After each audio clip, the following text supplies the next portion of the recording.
Hello, I'm Rex Lita with the Midday News.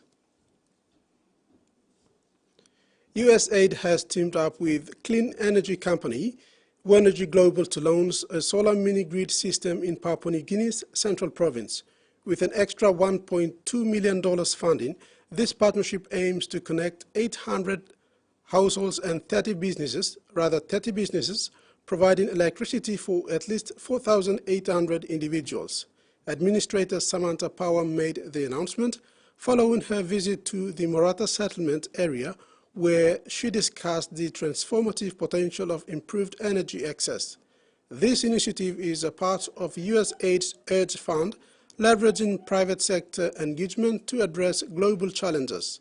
The project also aligns with Papua New Guinea's goal of achieving 70% electrification by 2030. It was a significant event as crowds turned up in numbers at the Bates Oval to witness the official opening of the National Maritime Safety Authority office in Midday. The town welcomed Transport and Civil Aviation Minister Walter Snowbelt. Minister Snowbelt shared similar sentiment as the regional MP that NMSA's roles and functions within the province has been very poor. Governor Ramsey Pariwa said having 4 maritime districts out of 6, it is necessary that Midday has a better functioning NMSA.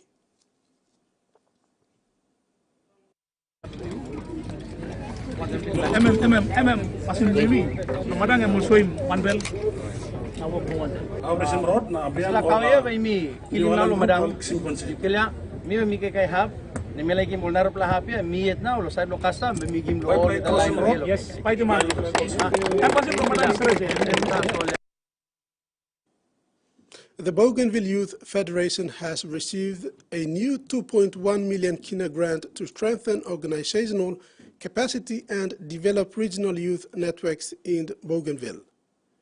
The grant agreement was signed by representatives from BYF, the Australian government and the autonomous Bougainville government's Department of Community Development as part of this year's International Youth Day celebration. Secretary of ABG Department of Community Development, Manakaka Rhodes, said the BYF was an important partner for the government's successful implementation of the Bougainville Youth Policy. This year's theme, Green Skills for Youth Towards a Sustainable World, is particularly relevant for Bougainville, given the recent challenges imposed on the people, their livelihoods and the environment following the volcanic eruption of Mount Bagana. In regional news, attracting doctors to regional Australia is a constant battle, but it's hoped a futuristic surgical robot installed at Ballarat-based hospital, which entice Australia's best surgeons to the city. It's one of just 4 such robots in Victoria public hospitals and is already proving popular with both surgeons and their patients. Being diagnosed with stage 3 bowel cancer was a shock for Ballarat mum and foster carer Lisa Butcher. It was very scary at first, but I knew that I was in good hands with my surgeons. But 1 year on from diagnosis, Miss Butcher's now cancer-free, thanks to her human and robot surgeons. I'm back to being able to function normally, so with barely any scars or anything, so it's been great. This is our robotic theatre. Miss Butcher was one of the first patients to undergo robotic surgery in Ballarat. The robot's been used in almost 100 surgeries in the 7 months since. The advantages of the robot is that it allows you to do complex surgery in very hard to access locations. Surgeons can see in 3 dimensions when they put their head inside the robot's console. And they use both their hands and feet to control the robot's 4 arms. The patient typically receives smaller cuts than the traditional open method. I was up the night of my surgery, walking around, and I was out of hospital within 2 days. The opportunity to use technology like this is rare in regional Australia, and it's hoped this robot will bring the best and brightest surgeons to Ballarat. The robots are more common in the private sector and health economics plays into that, but to have one in a regional hospital in the public sector is just fantastic. For Lisa Butcher, the robot offers more than world-class surgery close to home. Being a part of the future, seeing the changes and how surgeries come along and being involved in something new. The hospital is working to train more surgeons to use the robot in the hope there'll be many more to come in regional Australia. A torch relay is travelling the globe to celebrate the charity legacy which has supported the family of soldiers and veterans through some of the toughest times over the last 100 years. 98-year-old World War II veteran Jack Seeley is one of the last of his kind. We are pretty sure, the last man standing in the district from World War II. And now he's being honoured not just for his service, but the contribution to his community. For over 2 decades, Jack was a local leader for Legacy, a charity that supports veterans' families. To mark 100 years of operations, a torch relay has travelled the globe, starting at the Pozières Memorial in France, to London, and now nearing the end of an Australia-wide tour of all 44 Legacy clubs. For Jack's family in the New South Wales town of Queanbeyan, seeing him receive top honours is a dream come true. Oh, incredible. We're just so proud of him because he's just such an amazing man. Up until 3 years ago, he was still going over to fire control, working there. He was still working for Legacy. Kayleen Connell's husband Adam served 23 years in the army but died of pancreatic cancer 5 years ago. She says Legacy's support kept her family afloat. They do help you with your bills if you need so, because we're only on one income, like a lot of people are anyway, but my husband was the breadwinner, and so then not to have that is a massive impact on our life. Sometimes it feels that you're not, you've been forgotten once it's all over, months down the track. So at least you've got them to support you, because otherwise you'd be just lost without them. Kayleen's daughter Emily was only months away from finishing university when her father died. Legacy stepped in to help pay for her petrol so she could travel to uni, and also bought her textbooks. They also helped me obtain a Westpac loan that's for Legacy beneficiaries in particular. Obtain that loan so they could put some money towards my HECS debt and pay off some of my units, which was great. Really appreciated it. The relay will reach its final destination in Melbourne on October 13th. The Australian Federal Police is proactively combating rising cybercrime threats in the Pacific.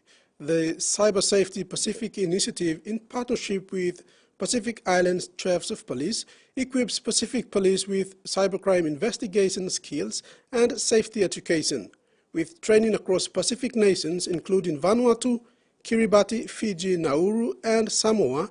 The program empowers police to address digital risks effectively. Core programs cover cyber safety, awareness, education and cybercrime investigations. The AFP collaborates with key organizations to ensure expert program delivery. As internet connectivity grows, the AFP's commitment to enhancing Pacific cyber capacity remains steadfast. Recent successful CSP implementations in Nauru and Samoa underscore the program's practical value and community impact. In sports, the Papua New Guinea Levels equipped squad has been announced for the upcoming 2023 ICC T20 Women's East Asia Pacific Regional World Cup qualifier. The tournament will be held in Vanuatu next month from September 1st to 8th and feature 7 nations. It will be a round-robin event where each nation will play one another, and the top team on the table at the conclusion of the matches will be crowned champions. Papua New Guinea has announced its cricket squad for the 2023 ICC T20 Women's East Asia Pacific Regional World Cup qualifier. Should the PNG Lewas be crowned champions, they will progress to the next stage of qualifying the 2024 ICC Women's T20 World Cup qualifier. The Lewas are looking to continue a fantastic and successful period of women's cricket in PNG. The side has been incredibly successful, winning a number of tournaments and international fixtures, particularly in the Pacific region. There aren't too many selection surprises, with the squad staying pretty consistent. The experienced regulars comprise a bulk of the squad. However, there is 3 debutants, Hane Tau, Initia Tau and Burka Vicky. Kaya Arua will again take the reins as skipper. She's spoken about the positive impact of a number of younger players in the side and how she again wants to lead from the front.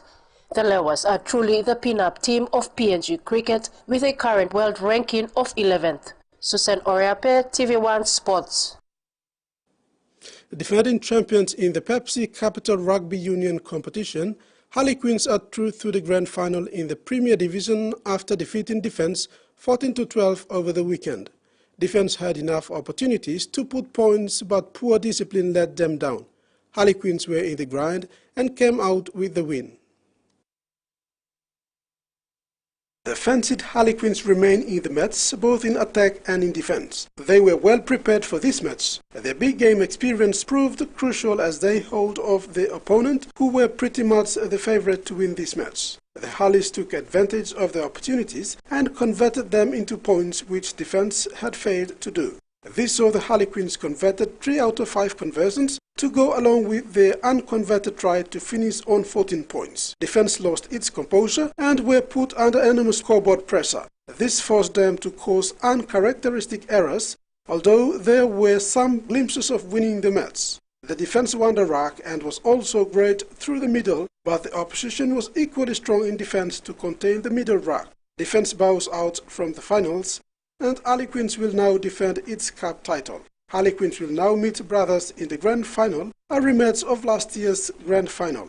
The grand final will be played on August 19 at the Santos National Football Stadium, with experienced international referees from Queensland Rugby Referee Association taking charge of the matches. And that ends the midday news. Join us for more at 6 p.m.